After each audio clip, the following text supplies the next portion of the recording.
Episode 5, Sympathy. Hopefully you're all having a great day. Remember to like, share, and subscribe. Late morning at the temporary headquarters. You stifle a yawn, stubbornly refusing to let the tiredness show as you pour yourself a cup of coffee. Along with Safa, Asker, and Krista, you've been driving around since the early hours, making inquiries and searching for Leia. It's as if she sank into the ground, vanished into thin air. You thought you'd take precautions. Maja, the friend who took her in, was supposed to make sure she was okay overnight. The poor girl fell asleep and didn't notice Leia was gone until early morning. Her bed was empty, the window was open, suggesting she left Maja's house in an eerily similar way to her child, a fact that now is tormenting the team. We thought she might cause harm to herself or others, but what if someone intended to cause harm to her? More harm than she's already suffered. You stare into the wall with a faraway look while your mind churns over possible motives until the heat of the cup starts to burn your fingers. Near the church or its buildings, I spoke with the caretaker who showed me the video. No one's been inside since yesterday. Snapping out of your stupor, you turn to listen to the young officer's contribution. Despite his mild manner, you've become wary of his involvement in the investigation. A couple hours earlier, you took him to the side and asked about Alfred's diagnosis. As seems to be his character, he apologized profusely for the lack of transparency, swearing it was a slip of the mind rather than deliberate withholding of information. Alfred's Down syndrome diagnosis had been a topic of discussion during the excommunication process, but was not of any longer significance in the final decision. When asked about the church's position on disability, he looked uncomfortable and avoided a straightforward answer, citing his lack of knowledge on the subject. You didn't believe him. No luck with the bus. Taxi companies either. No passenger matching her description. I could check the trains, but could she have gotten to the station on foot? The officer turns to you and Safa. It's in the town over, by the way. Could she have biked there? It wouldn't be impossible. And we need to check. Figure out the time frame, get in contact with the train company. You check your watch. Hedegar wasn't meant to be here today, but plans have changed. He'll arrive any minute. What about Anders' place? Krista, I sent you to him first. Was he home? The officer nods. He came to the door eventually, yelling, cursing, but he seemed genuinely surprised and concerned to hear she was missing. No sign of her there? No, none. Your conversation with him last night has stayed with you for some reason. Beneath the cruel, callous exterior lies something raw, a quiet tragedy of shattered dreams. He's trapped in this life, like everyone around him. Why can't I stop thinking about it? About him? The thought sparks an unbidden rush of excitement. You try to shake off the intrusive feeling of what? Curiosity? A lust? What am I even thinking? He's involved in the case, a person of interest. I barely know him. Nothing can happen. You're closer to Anders than you should be. There could be consequences. Yeah. We had one diamond choice. One. The sound of the front door slamming echoes in the largely empty room a few moments before Hedegar appears. Good morning, Asker. Get me a coffee, please. Bloom, I need an update. Of course, sir. You direct him to the physical map spread out on one of the desks. As you know, Maja, Leia's former school friend, alerted us to the situation. After checking her house and the surrounding areas, she called Asker. This was around 4 in the morning. Asker lives close by and arrived 15 minutes later.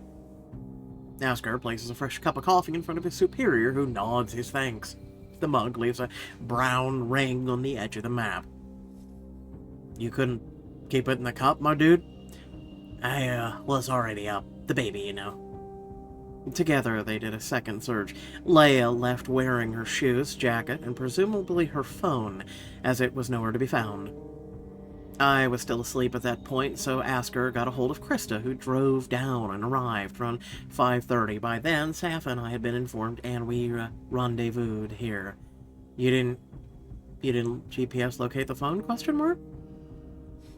Krista went to Andrew's apartment, then got in contact with local transportation services. Asker searched the church. Safa and I drove around, knocking on doors between here and Masha's house. Have any cars been reported stolen? No, but we've already established that Leia never got her driver's license. Because that stops people. It's never stopped. Thank you, Heidegger, thank you. He sips the coffee, sighs deeply. Typical. One knee-deep in major police operation up in Odense today, and then this girl decides to run off. She picked a hell of a time. What seems to be the motive? Any signs of foul play? You take a deep breath, jumping into the myriad of ideas that have been weighing on your mind. The child and the mother disappearing at night through the window, it could be a pattern, it could be a coincidence. Given the emotional state Leia was in yesterday, there's also a chance she left by her own volition, but it's conjecture. We shouldn't draw premature conclusions. The local Commissioner grimaces. I'll tell you what I think. Reality finally caught up with her. The guilt was too much. She decided to run away from the consequences. Good thing you have no actual factual basis based on that, but okay. You start calling at the older man. His comment strikes a nerve within you, an echo from your past, another life, another disappearance. A sentiment shared by the officers when Dad reported Mom missing. Motherhood can be overwhelming. She acted out. It was too much. We'll come back when she's cooled down. With great effort, you shove that memory away. It won't serve to think about it right now. Bloom, this is where I need your expertise. We're not used to this type of stuff. If it hadn't been for your assistance, I don't know where we would have been at this point. And yes, I know I've probably been a little too involved, but, you can't blame an old dog for wanting to learn a few new tricks, can you? This case has really put us in a bit of a pickle.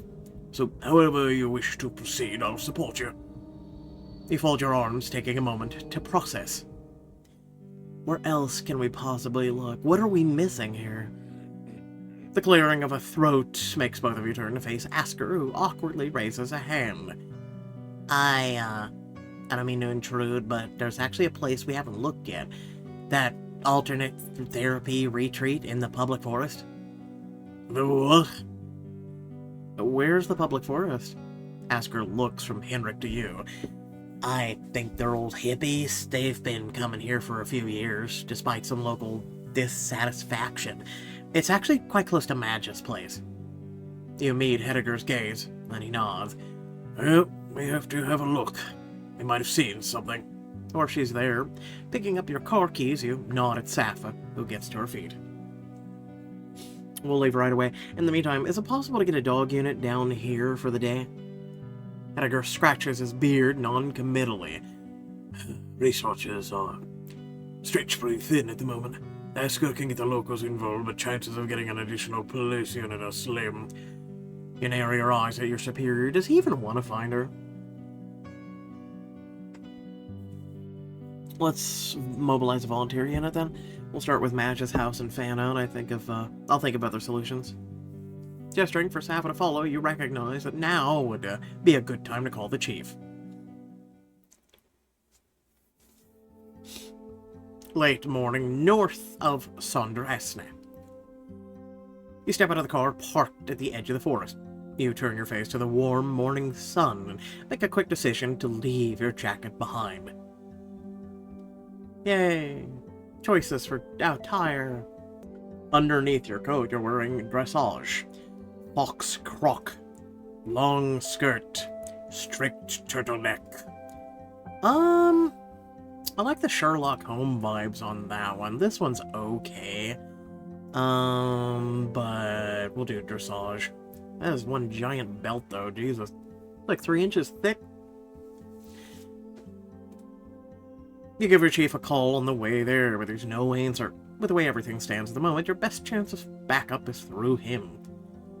I'm not too proud to ask for help, and Hoyer said he'd support me. Let's see how far that support goes. Before heading to the forest, you take out your phone and type out a quick message.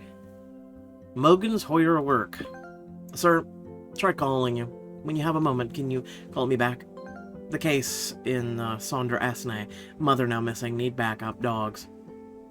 You refrain from adding too many details. He prefers it brief and to the point. It's still early. If I can get a hold of him in an hour, there should be time to mobilize something. Sappho patiently waits for you to follow.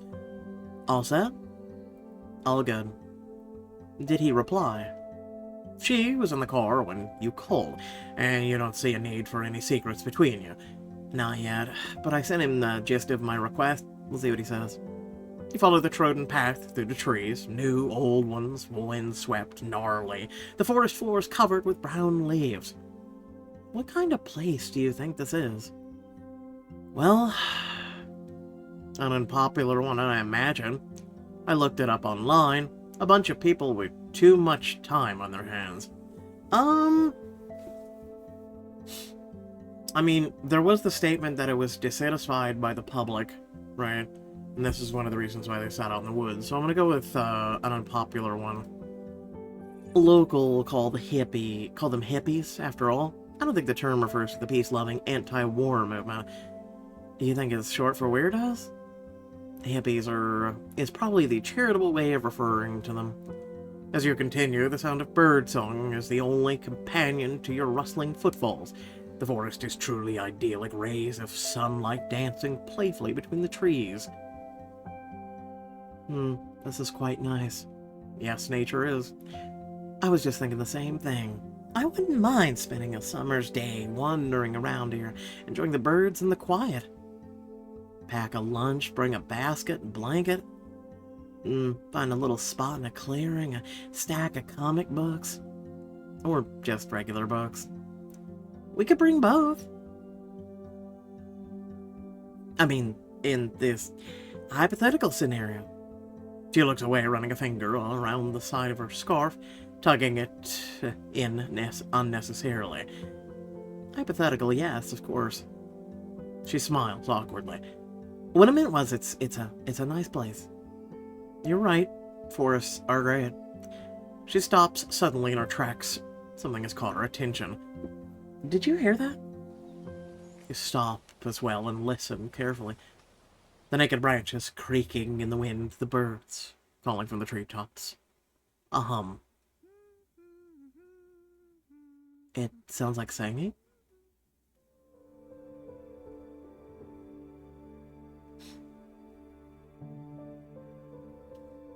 You slowly edge your way forward, veering off the path and in between the trees. The hum grows louder, a chorus of voices singing from the back of their throat. It's coming from over there. It's a cult. Run. It's Resident Evil all over again.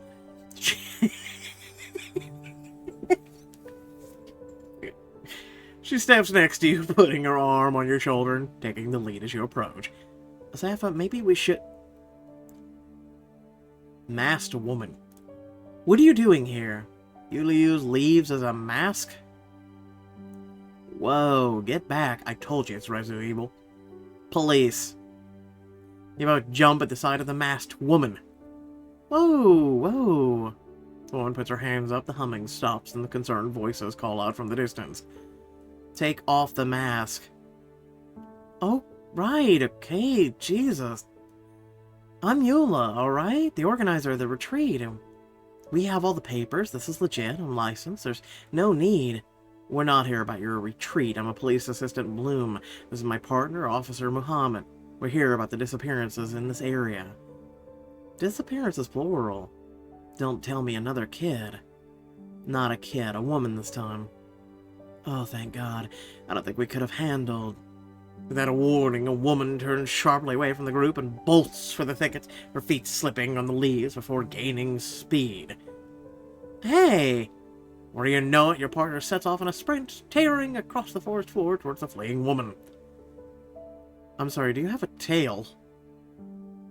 Also, why are you running after a random person? Why is she running? Who is she? Frederique! Come back! Frederique! You both start to run, shooting past the rest of the retreating participants who watch wide-eyed at the strange spectacle. Stop, police. Frederique, don't do this! Eula, it wasn't me, She doesn't get to finish as Sappha slams into her with her full body, tackling her to the ground where they hit the soft forest floor with a rustling thud, a flurry of leaves rising up around them. Calm down, lie still. You rush to your partner's side. She's gripping the flailing woman in a hug, both of them on the ground. I didn't do it! Leaning forward, gasping for air, you check to see if Sappha is all right, and she nods, and you take a closer look at the suspect. Why did you run, and what are you wearing?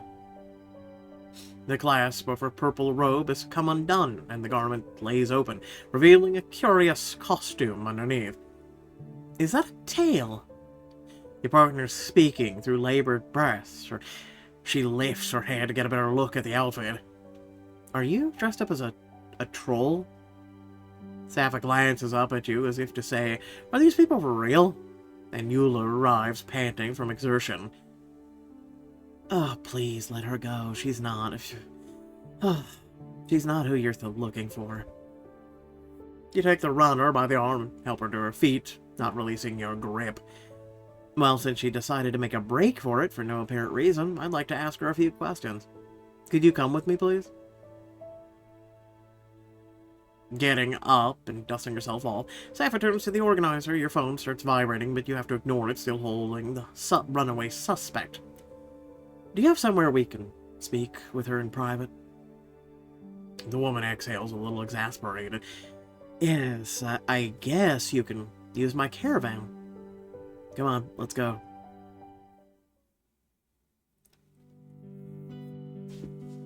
The caravan is small, but relatively tidy. You take off your shoes and sit down at the small table. Sappha sits next to Frederique, so she's boxed in. Can I ask you your full name? Frederique Louise Spelling. You write it down in your little notebook. And where are you from? My mom. What? Listen, I'm being a smartass today. What do you want from me? She sighs, her lower lip quivering ever so slightly. I live in Espeger. I don't know these words. Denmark. Hell of a place. What's on the west coast, isn't it? What are you doing all the way over here? Eula's course really helped me last year, so I thought it would be nice to do it again. This course, what is it about? Your eyes fall briefly to the costume underneath her robe. It's therapy in nature, Eula's own program. We spend time in the wild, doing group exercises, creating things, connecting with the forest. And the costumes? She looks down at herself, suddenly conscious of the way she stands out in comparison to you and the other officer. We dress up like this to let go of the person we are in the real world. Out here in the forest, you can embrace other versions of yourself. And this version? I identify with the troll. You know trolls? We pick something from old folk stories. Talking animals, elves, spirits. Sundra Hesne is famous for its folklore. I was an archivist at the University of Aalborg. There's a lot of material from Funen, but especially from this area. There was a group in the early 1900s who were very dedicated to documenting stories about trolls and spiritual creatures, along with a lot of pagan rites. And so I've heard. Anyway, we dress up in costumes to feel closer to the natural world. No one apart from the other participants is really supposed to see us like this. Is that why you ran? She looks away. I can't help you if you're not upfront about what's going on. I'm gonna assume the worst. Please don't. I put the incident behind me. I don't want... Please, just tell us what it is. She hesitates for a moment before comes to a conclusion. I have a record. Oh no. Quickly. We shall hang her at I don't know, noon. Is it noon yet? From when? 3 years ago, not here, but up north, in Aalborg. What happened? The woman bites her lip and suppresses the tears that threaten to fall. I had a son. I won't bore you with the details, but he got sick and passed away. I'm sorry. My condolences. That must have been difficult. Really difficult. It tore up my marriage. I had to take a long-term sick leave. I was in pieces, couldn't keep a hold of reality, the grief. It made me do things. I lost chunks of time. I said things to people I care about that were horrible, and then... She takes a deep breath. I was found walking along the highway with a boy. Apparently, I'd taken him from a kindergarten and just started walking. Thankfully, someone stopped me and called the police. Abduction? Yes. I was convicted, got a suspended sentence. The parents were very understanding. We agreed I should commit myself to the psych ward until I got better. Did you get better? The woman looks down and nods. I'm in a much better place rebuilding my life. I moved to Esberg to start fresh. This retreat was part of my recovery, and I'm here again because it was a positive experience. This whole business with the local boy has been awkward, awful, dredging up some terrible memories. So you decided to run. You know, I'm gonna be honest with you, like, I get it, but it's a really bad choice to run. Like, a lot of people do that. They run every time the cops because they have a record. It's a really bad choice. I panicked. I've been waiting for someone to show up ever since we heard the news. I asked Ula that we do a vigil in town to show solidarity, but I didn't have anything to do with it. That is not who I am. I would never. She seems to realize the hypocrisy of the sentence. I made one mistake. We stay out of the way of the locals. I had no reason to do anything to anyone. You can check. I've been with the group the whole time. You exchange a look with your partner before writing down the specifics. Okay, Frederica, here's what's gonna happen. We'll check out your background, confirm your story. Please continue your retreat as planned. You're not arresting me. Why would we? No, we're not. But it's important you stay here and make yourself available for any additional questions we may have. Don't leave without speaking to us first, all right? She nods, a weight visibly lifted from her shoulders. I won't, I swear, thank you. Shortly after, you speak with Ula, the organizer. Just to be clear, we are a very inclusive retreat, but participants like Frederica are not the norm. What type of people are? Well, we get a lot of participants who are working through stress, through life-changing events, through... She gestures enthusiastically. She speaks, rolling her wrist to emphasize the wide variety of participants. You know, loss, burnout, sometimes relationships ending. Makes me wonder how she helped Frederica. The woman had everything happen at the same time.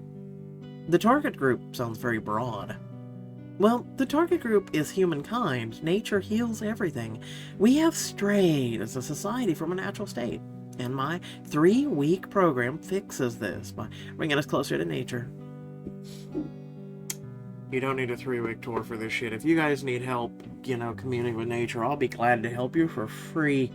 If you want to tip me afterwards and thanks, hey, have at it. But otherwise, you don't need a thing for 3 weeks.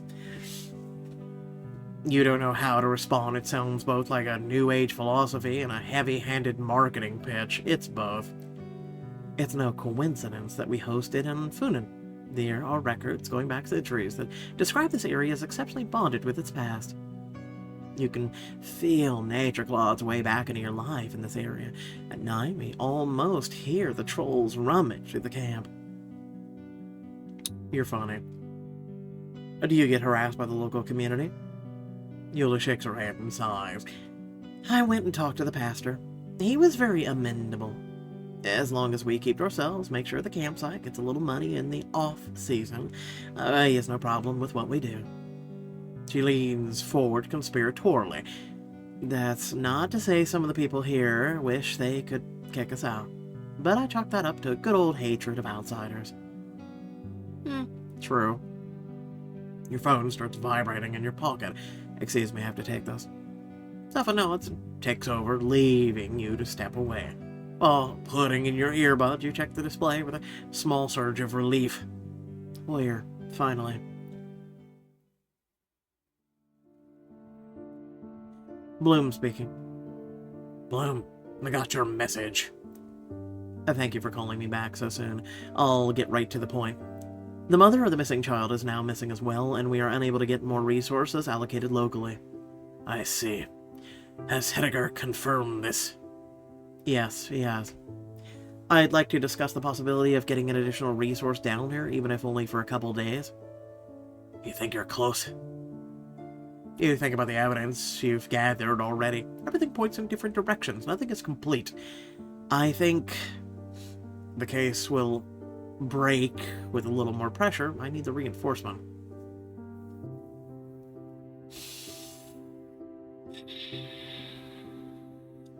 I'm gonna go with perception. I want to go with I need reinforcement.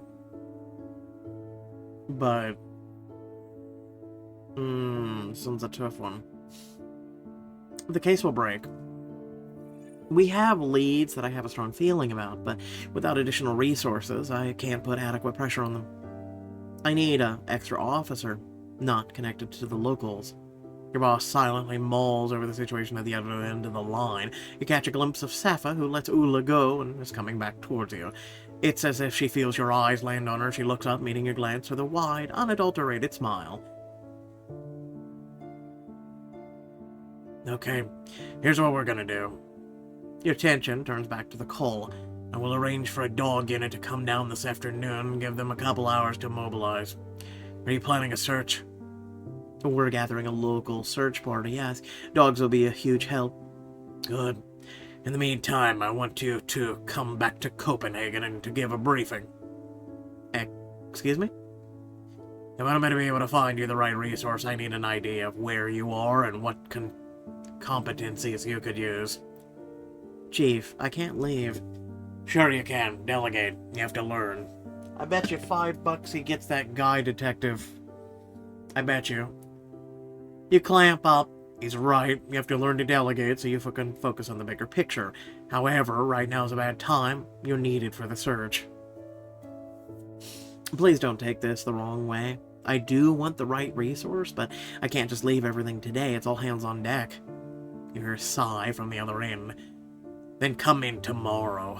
Get what you need from the dogs, and then meet me at the police yard tomorrow afternoon at the latest. Agreed? Alright, I'll be there. I bet you. Irritated, you hang up. We're at a crucial point and he wants me to come back. I'll never understand bureaucracy. Taking out your earbuds, you notice a slew of missed calls and texts on your phone screen. They're all from Anders.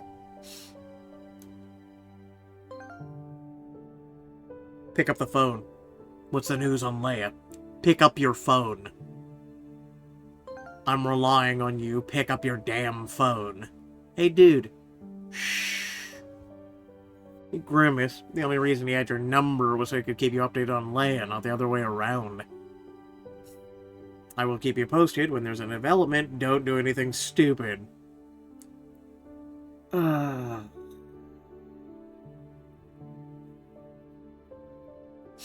keep you updated.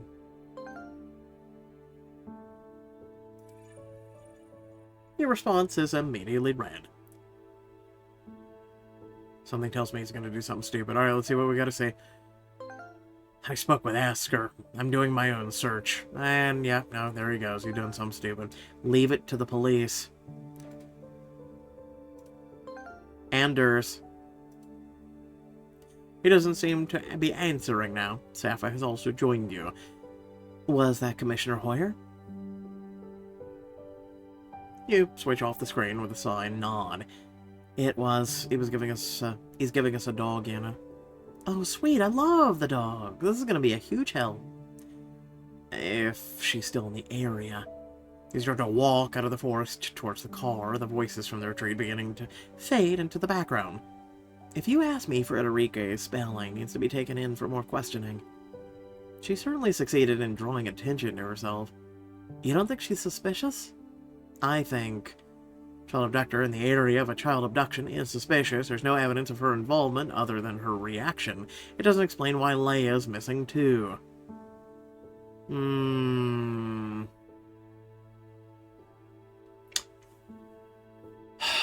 So Leia missing may be a completely separate thing. There's no evidence of her involvement other than her reaction, which is true. There is no evidence. And I'm gonna go based off of detective mode for that. We never found any unaccounted for fingerprints, and no one has seen anybody matching her description around Leia's house. True, but we don't know who really carved that ruin into her wall or who planted the stick figures, and her background an archivist with knowledge of the specific area, its folklore. No, I definitely see your point. We should probably put her on the board for follow-up. Your choice will influence the investigation. You shudder as the chilly wind whips between the trees, reminding you that winter is just around the corner. I should have brought my jacket. The sun tricked me. That'll do it. Your partner steps closer, grabs you on both sides, rubbing your arms up and down to create heat. She rubs you fast enough to make your whole body shake. It feels silly and caring, like being a kid again. Hey, okay, I'm warmer now. It's okay. You better. You warm? Yes, thank you. If there's one thing I know, it's how to get warm in a cold country. Can I ask you something personal? Yeah, sure. You probably get this all the time. Were you born in Denmark? Ah, that question. I'm sorry. No, it's okay. Between 1991 and 1996, the Civil War became the smallest to seek asylum in countries around the world, including Denmark. No, it's okay. Yes, I was born here. My mother was pregnant at the asylum center when they were waiting to be processed for entrance. I'm the youngest of 5, the only one who's never actually set foot in Somalia. Did your parents ever think about returning? Despite periods of less conflict, the Somalian civil war is still ongoing. No, they gave up on that dream long ago. None of our extended family is left, and even if the government became stable, my parents have become strangers to the country. Do you think of yourself as Somalian or Danish? She breaks into a wide smile. Why not both? It's one of those things, you know? I may never have been to Somalia, but to anyone else here, I'm always going to be non-Danish. The first box to put me in is always foreigner. I can't claim to know the exact feeling, but whenever people learn I'm half Polish, the prejudices just start coming out. Danes, huh? You know him. You both laughed tactily. Can I ask you a personal question in return? What about? About your mother? Your smile fades. If that's okay, if it's alright if not. It's not that, it's just not a very good story. It's sad, a little depressing, and we're kind of drenched in sad, depressing stories these days. I don't mind. I'd like to know more about you. You look at the officer, how easy it would be to open up to her, to let her be your confidant. You do want to tell her, to confide in her, to drown yourself in those beautiful brown eyes while baring your soul for just a moment. Alright then. My mother was a translator at the hospital in Poland, where my dad was stationed for work. She translated symptoms, made sure diagnoses and medications were recorded correctly. They fell in love, and when he had to go home, he asked her to come with. That sounds very romantic. I guess it was, in its own way. They were both in their mid-20s, so settling down and starting a family seemed right. My mom had already begun to show signs of illness, but didn't take it seriously at the time. She was young in love, life was good. Then what happened? They got married. Bought a house in Copenhagen. My dad got a job, and boy, that's a long, weird word. All right, here we go. I'm gonna give it my best shot. Rigshospitalet. It's like hospital at Rigshospitalet, which means long hours. My mother didn't know anyone, so she was stuck in the house. Didn't like home, where she had her community. Apart from my dad, she was truly and utterly alone. Isolation, homesickness, they fed her illness. When Dad realized, he got her help, but it was the 80s, they ended up using increasingly controversial methods. Controversial how? Electroshock treatment. psychedelic therapy. Oh no. The turning point was when she got pregnant with me a few years later. Apparently, it kept the worst of her delusions at bay. She was excited to be a mother. Leia reminded you of this. You've gone through the photo albums from when she was expecting many times. She smiles in every picture, glowing with pride and happiness. My dad worried that caring for an infant would be too much, but for some reason she relished the opportunity. Why is it the two mounds in the ground, when you can actually see them, look like bodies that are half out of the ground? I don't know, maybe you guys can look when you see it and be like, he's right. She was infatuated with motherhood, tending to every need of mine enthusiastically. I think it distracted her from her own demons. Seriously, it looks like a body, right there. Like their head is in the ground, that's their waist, arm, shoulder. Just saying. Things only started to go downhill again when I was around 2, when she suddenly had time to sit with her thoughts. You swallow hard, skipping over the worst of the murky, incoherent memories that you carry with you still. She disappeared when I was 4. The police never came up with any leads. She was declared dead and absentia when I was in my teens. I'm so sorry. He shrugged. It's in that distant past now. It is what it is. The least I can do is try to ensure others won't have to live with that uncertainty. I understand. She puts her hand on your shoulder and squeezes it lightly. You put your hand on top of hers in a silent gesture of appreciation. Just as you reach the car, your phone goes off in your pocket. It's Asker. Give me a moment. You answer the call.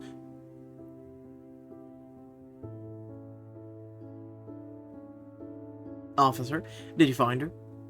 Not yet, unfortunately. We found her phone, though. A kilometer to the south, it's been crushed, perhaps by a vehicle. There go our hopes of tracking her. I just wanted to check in with you and ask how far along you are in the forest. Will you be back soon?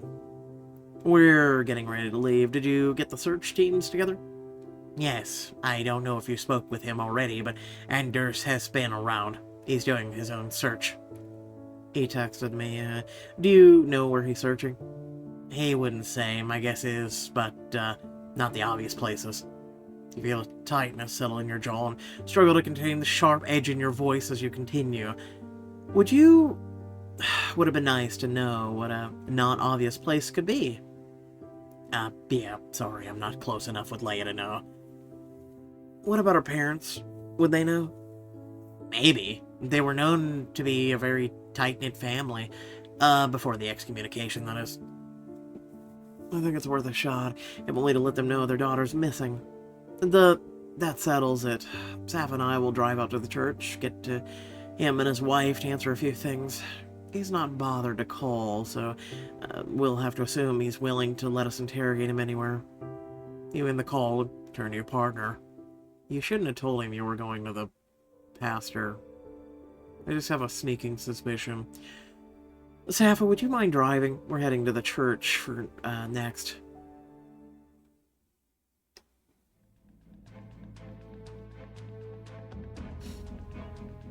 En route to the imposing building on the pagan Church of Christ, you try to call Anders, but he's not answering. It annoys you to be kept in the dark. What's that man up to? Safa parks up next to the building where you see 2 people unloading a car.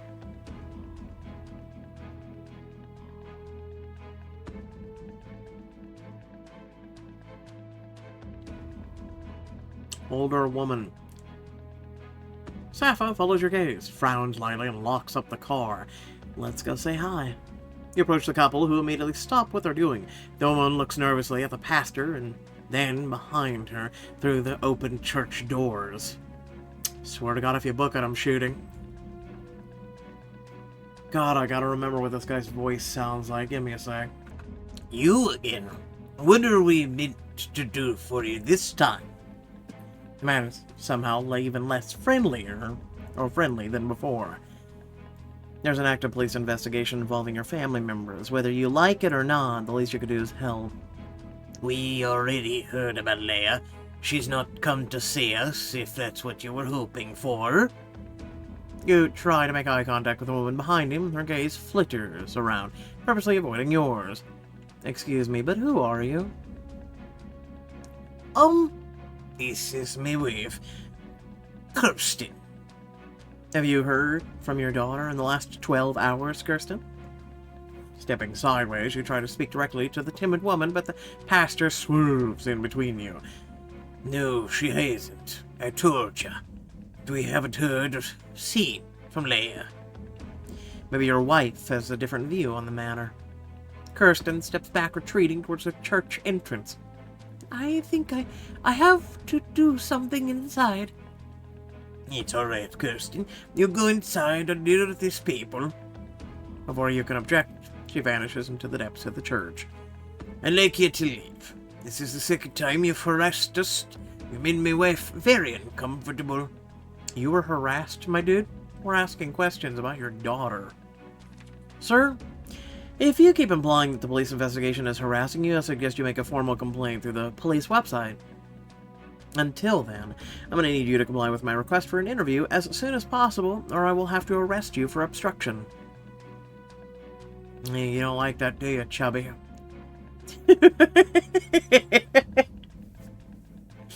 The old man glares menacingly at you, but holds his tongue. He knows he's pushed you far enough. The hairs at the back of your neck stand on end as you proceed. We'll keep looking for Leia, no matter the outcome. I want you at the village hall the day after tomorrow, midday, you and your wife. Unwilling to answer you directly, the pastor sneers as he nods once, shifting his gaze away from you with deliberate disdain. I'll see you then. You signal for Sappho to leave here, your hands curling tightly into fists. A man of God. Yeah, right. I agree with you.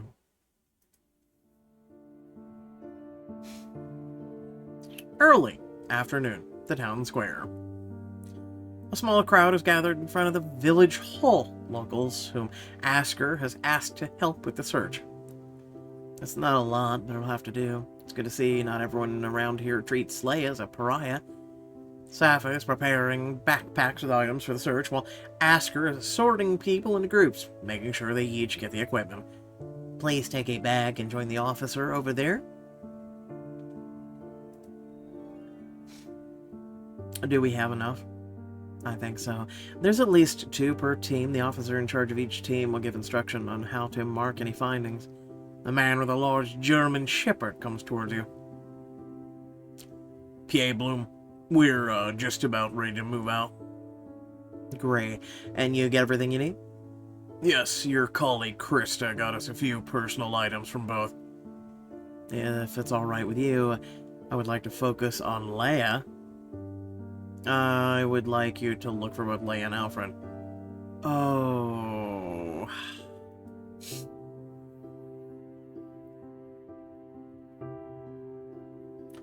Let's do both.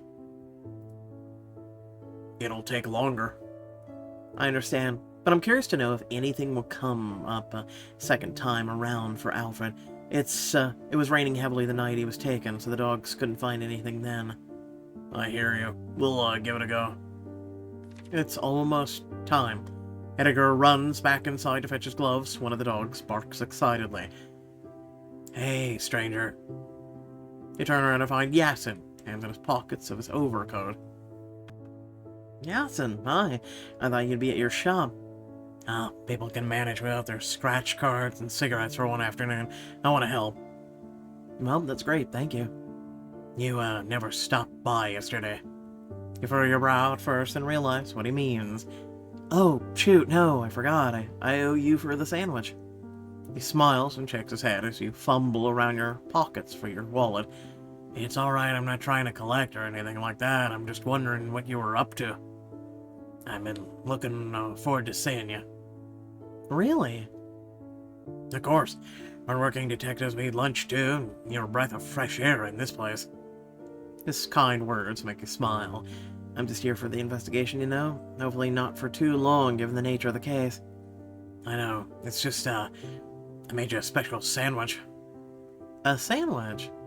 Yeah, I know it's weird, but I just had a random idea and thought maybe you'd like it. That's really thoughtful of you. I'm sad I missed it. I didn't realize you made the sandwiches yourself. It's fine. Maybe I'll get a chance some other day. Hey, Gita, are you ready? A local officer calls you from across the square. You give him a thumbs up. Can I walk with you? Of course, I'd like that. We're walking like 10 feet, but sure. What the actual? We walked out into the country. The search party is split up into 4 teams.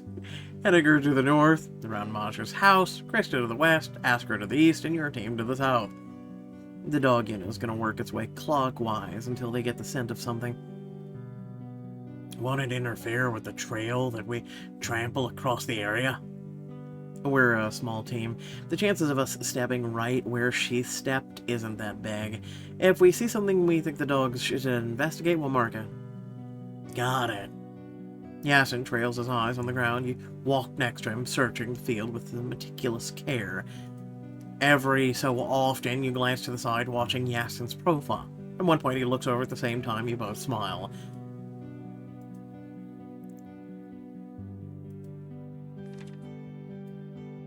Your attention has not gone unnoticed. So, tell me about yourself. How long have you had the corner shop? Oh, it's my father's shop. He managed to buy it when we moved here. Oh, okay. How long have you been working there then? On and off, since I was 13. A shop like that is a family business. We all chip in. How big is your family? My parents, myself, and a younger sister, Sarah. She's a bit of a princess. They're 23, studying business administration at the University of Southern Denmark. What do you mean, she's a princess? She likes to be treated like one, and her name literally means princess, which she never lets me forget. We all doted on her since she was a baby, so it's no surprise she's used to getting what she wants. You sound like a very close family. We are. They are the spring of my joy. Everything I have, everything I am, I owe to my family. He looks down for a moment, a smile on his lips. It's a mystery to you why this charming, intelligent, wholesome man chooses to live in this isolated village. Because it's peaceful. Seriously. His sister seems to have moved away. What keeps him here? A sense of duty, a fear of the unknown, a partner, maybe? Hopefully not a partner. Otherwise, I read the vibes all wrong. True. Or he wants to cheat, but hopefully not. The sun is setting. Soon the area is dotted with torchlights. The dog unit has also arrived. Finally. That's it, lady. Oh, what have you found? What is that? You follow the handler. The dog seems to have immediately caught the scent of something. She searches the ground with a keen interest. Squinting into the twilight, you spot Safa.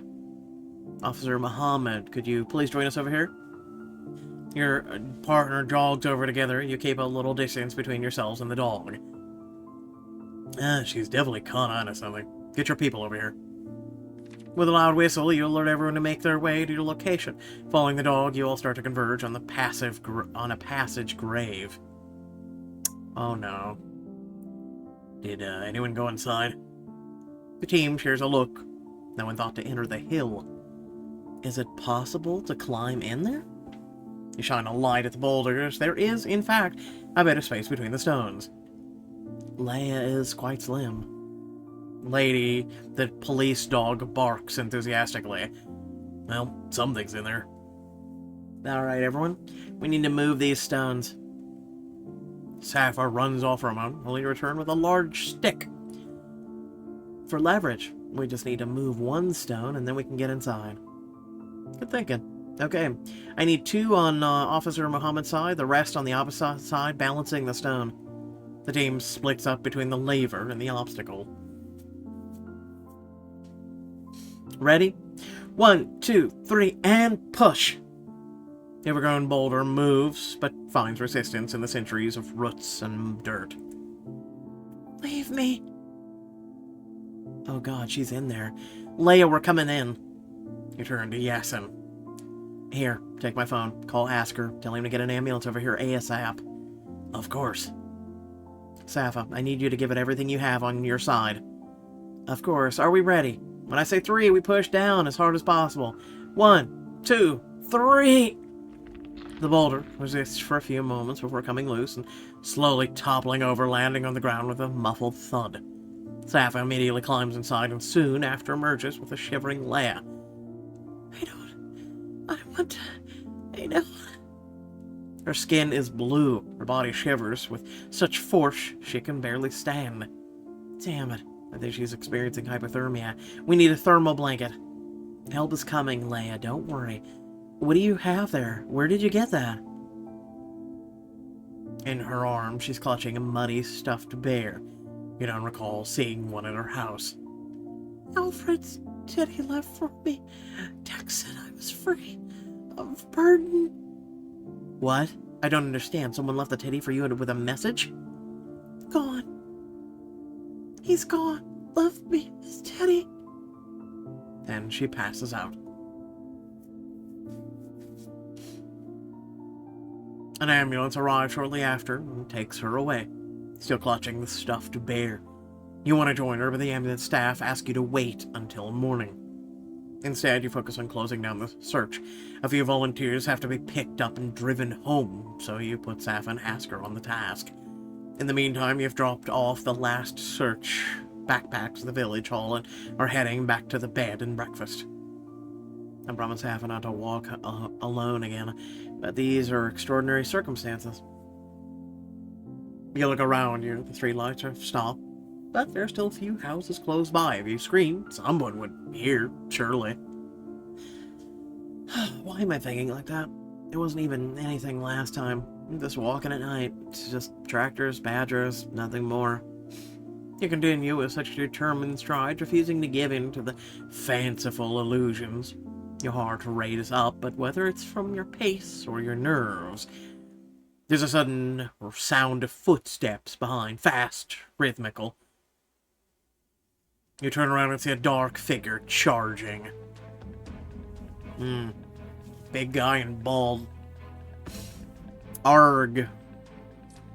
You instinctively jump to the side. A fist sails by you in slow motion, the knuckles thick and blurry. You choke on a scream as the figure seems to twist around and then charge back at you, this time with both hands. No. You quickly step back, but your foot catches on the cobblestone and you fall backwards, your head hitting the muddy side of the road. The wind is knocked out of you, adrenaline is pumping furiously through your body. The large, menacing body approaches, one arm outstretched, ready to inflict harm. A beam of light hits the back of the attacker, first blinding you completely, and then the sound of a car horn tears through the darkness. Looks like a butterfly versus mud in her hair. The attacker moves at a sudden explosive speed, scrambling between the trees and racing away across the darkened field. You're left in the beam of the headlights, catching your breath, eyes swimming in a state of shock. The car door slams, a voice calls out. Gita? Oh god, he saved me.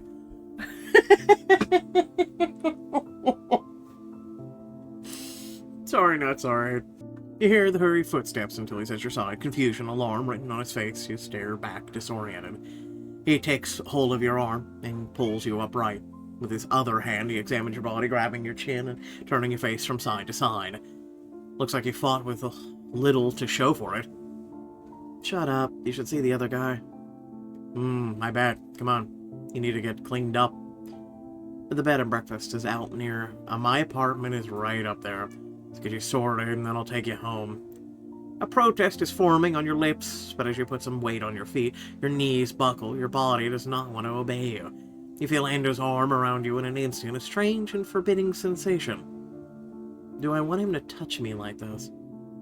I mean, he's helping you up, right? Am I wrong? We'll go, yes. You can't keep the thought up any longer. You fear you felt overwhelms you, and with a strangled sob, you lean into him. He came out of nowhere. I thought... Shh, don't talk, don't. Stops, and then in a single fluid motion, scoops you up and into his arms. You cling to him as he carries you to his idling car. The lights come on in the living room of Anders' apartment. It's sparsely furnished, small but comfortable. Across from the sofa is a long mirror leaning back against the wall. You catch your own reflection as you sit down and shudder. I look crazy. Wait, what? Her outfit completely changed? What the hell? What the...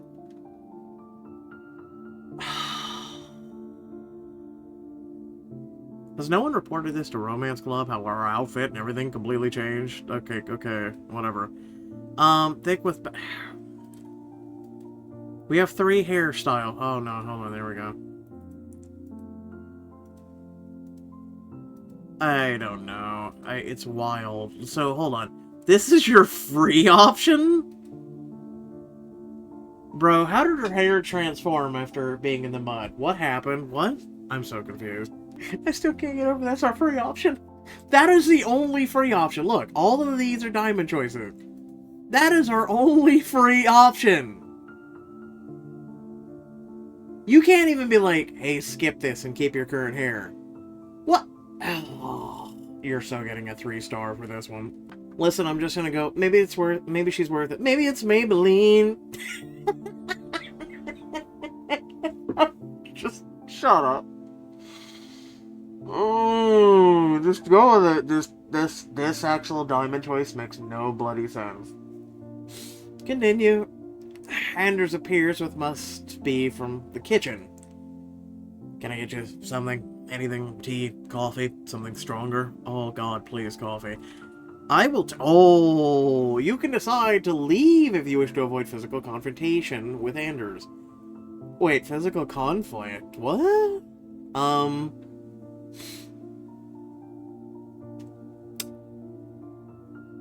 I'll take a coffee. I'll never turn down a coffee. He goes back into the kitchen, and you hear water being poured in a kettle before he suddenly reappears. Is instant okay? If it's all you have. Yeah, sure. Not long after, he brings out a cup of black coffee and a beer for himself. You watch as he sits down on the chair in front of you. No matter how you move, your joints are stiff and painful. Sitting down is making it worse. You need to stand up. You get up quicker than you should and swerve momentarily. Hey. He reaches for you, grabbing you by the shoulders. His touch is like an electrical current. The sensation feels dangerous. What are you doing? I just need to walk around. There's too much tension in my body. His cold stare drills into you with such intensity that you have to look away. As you do, his grip releases and you move to step around him. What was that thing? You start to walk back and forth in the middle of the living room. You had him in your headlights. Did you recognize anyone? Young man parts his lips, unhurried, in his answer as he observes your movement. I saw his back, a black jacket, cropped hair. I swear he was bald from my perspective, but sure. He ran off before I could get out of the car. But it was a man, yes? That or a big burly woman. This makes Anders cock his head, the small muscles of his face twitching slightly as he ruminates on the question. What else would it be? Your pacing becomes more frantic. What else could it be? I don't know, this place's village is making me... I don't know, I don't know. Crazy. Stay calm, breathe. It's the case. You've hit a nerve. Somewhere, then these are the consequences. What's wrong with you? You open your eyes again and look directly at him. Nothing is wrong with me. I'm just freaking out. This place, your people, they're the thing that's wrong. They'd rather let a young woman like Leia bury herself alive than recognize what they've done to her and her son. There it is. You're letting it all out. Bury yourself? I called to ask her. She got confused, climbed into the hill to seek shelter. What the hell do you know? You weren't there. I was. It's a village. It's this place. It kills people from the inside. What do you know about this place? His helpful demeanor changes. His unpredictable nature rearing its ugly head. Just because we do things differently, you think you're better than us? Different? Your church is a scam, led by a self-righteous moron who wouldn't spit his own daughter if she was on fire. Your morals are meant to control and restrict.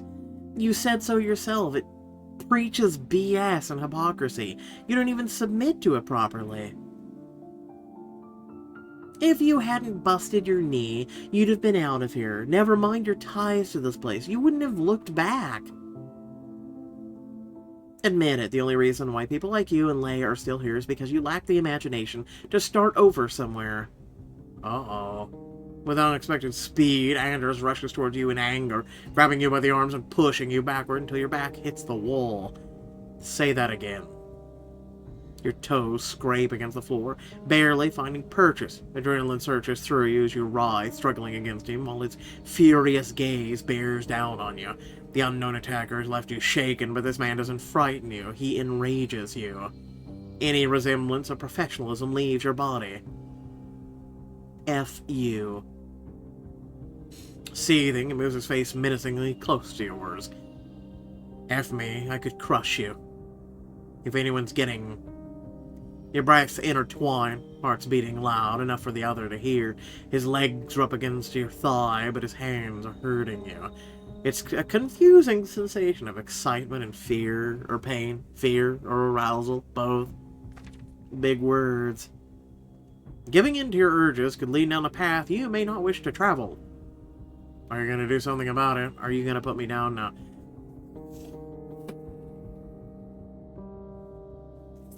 I will think on this one. That's such a weird, ominous message. So giving into this path, well, basically giving into it may not be something you wish to travel. Discouraging a diamond choice. I mean, again, it's going to lead to Bound Chicka Wow, I'm most likely going to turn it down anyway, but I'm just saying. It's weird. It's just a weird, ominous message. Are you going to put me down now? Young man hesitates for a moment, then lets go. Your feet hitting the ground unevenly, almost making you stumble. You're a piece of work. Right back at you. Whatever. Get your stuff then. We're leaving now. You don't speak at all on the car journey back. Not even about Leia. When you exit the car, you turn to say something, but he looks away.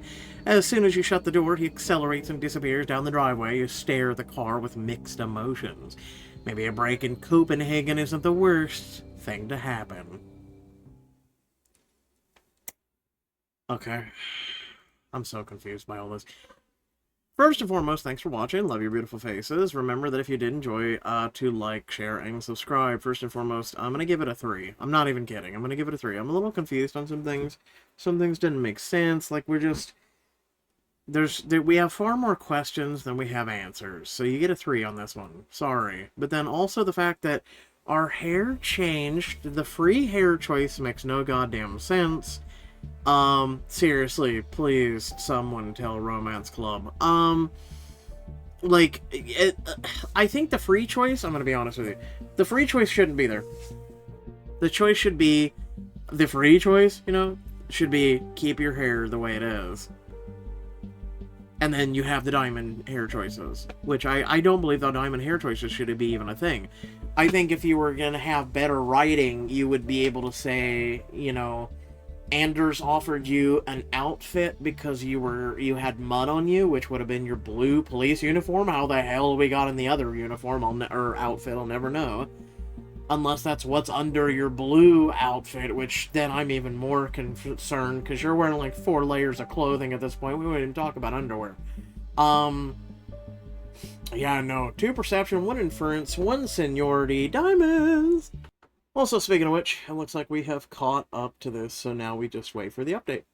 So, yeah, stay tuned for that. Is the Diamond Rush still going on? Yes, we've got an hour. I might be able to get another chapter of something done. So, yeah, stay tuned for that.